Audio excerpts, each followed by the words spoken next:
Hello everyone, তোমাদের সবাইকে স্বাগত জানাই আরও একটি নতুন ভিডিওতে। সো গতকাল কিন্তু হায়দ্রাবাদের বিরুদ্ধে 4 রানে দুর্দান্ত একটি ম্যাচ জিতে নিয়েছে কলকাতা নাইট রাইডার্স দল, এবং আজকের এই ভিডিওতে এই ম্যাচটির সম্পূর্ণ রিভিউ দেব।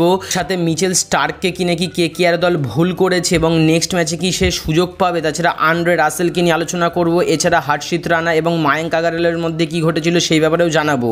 তাই তোমরা অবশ্যই ভিডিওটিকে শেষ পর্যন্ত দেখতে থাকো, আর কেকেআর দলের ফ্যান হলে অবশ্যই তোমরা এই ভিডিওটিকে একটি লাইক করে দিও এবং কমেন্ট বক্সে কেকেআর অবশ্যই স্প্যাম করে দিও। সো প্রথমে কিন্তু ব্যাটে নামে কলকাতা নাইট রাইডার্স দল, যেখানে কিন্তু প্রথম ইনিংসে 208 রান করে তারা, এবং ফিলিপ সল্ট কিন্তু 54 রান করেছে। এরপর রামানদীপ সিংহ কিন্তু খুবই ভালো খেলেছিল, 35 রানের দুর্দান্ত একটি ইনিংস খেলেছে। রিঙ্কু সিংহ কিন্তু 23 রান করেছে।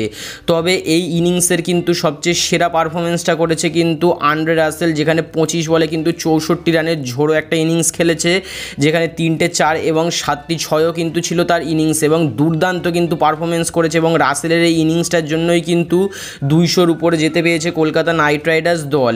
এরপর কিন্তু বোলিং করতে এসেও কিন্তু কেকেআর দল পাওয়ার প্লেতে কিন্তু কোনো উইকেট পাচ্ছিল না। এরপর গিয়ে কিন্তু দুর্দান্ত বল করে হর্ষিত রানা, এবং হর্ষিত রানার পারফরমেন্স কিন্তু এই ম্যাচে দুর্দান্ত ছিল, যেখানে এক কথায় কিন্তু শেষের দিকে বোঝা যাচ্ছিল যে কেকেআর দল হয়তো হেরে যাবে, কিন্তু লাস্ট ওভারে দুর্দান্ত বোলিং করে হর্ষিত রানা কিন্তু ম্যাচটি জিতিয়ে দিয়েছে, এবং আন্দ্রে রাসেলও কিন্তু 2টি উইকেট নিয়েছে।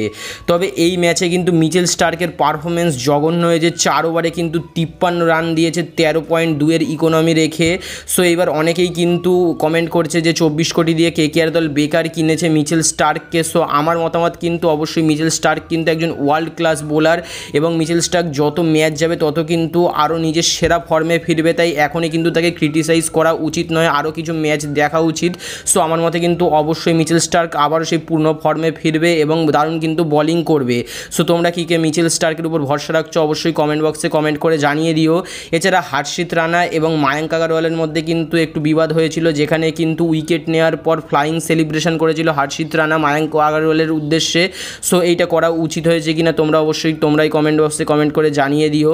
নেক্সট অবশ্যই তোমাদের মধ্যে অনেকেই জানতে চেয়েছিলে যে মিচেল স্টার্ক কি পরের ম্যাচে খেলবে। সো আমার মতে কিন্তু অবশ্যই মিচেল স্টার্ককে পরের ম্যাচে খেলানো উচিত, কারণ তার মতো একজন ওয়ার্ল্ড ক্লাস বোলারকে একটি ম্যাচ দেখে অবশ্যই বিবেচনা না করাই উচিত।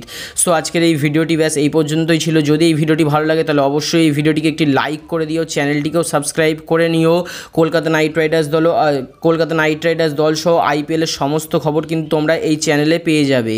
সো আজকের এই ভিডিওটি দেখবার জন্য তোমাদের সবাইকে অসংখ্য ধন্যবাদ। Thanks for watching. Bye guys, by.